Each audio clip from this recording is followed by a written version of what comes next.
তো সারাদিন আমার সঙ্গে কে থাকে? হ্যাঁ, তুমি না? এখন কে আছে তাহলে আমার সঙ্গে?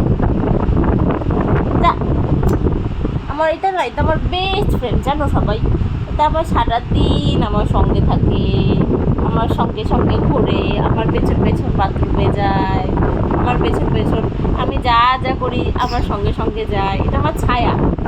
এটা আমার কি ভূত। এটা আমার ছায়া ভূত। এটা এটা না আমার ছায়া, জানো, এটা আমার ছায়া। আমি যা যা করি তুমি আমার সঙ্গে সঙ্গে থাকো। আচ্ছা, এত কি কেউ আমার সঙ্গে থাকে? এত কে থাকে আমার সঙ্গে? না, দিদি থাকে না, শুধু তুমি থাকো। এটা আমার বেস্ট ফ্রেন্ড, এটা আমার বেস্ট ফ্রেন্ড, এটা আমার ছায়া। ও বাবা, এটা আমার ছায়া। আমার একটু ব্যথা করছে সাত সাত এই করতে, ও আচ্ছা আচ্ছা, চুমু দিদি একটা। এই তো ব্যথা একটু ওরে শোনো, হাত দিতে ওঠে।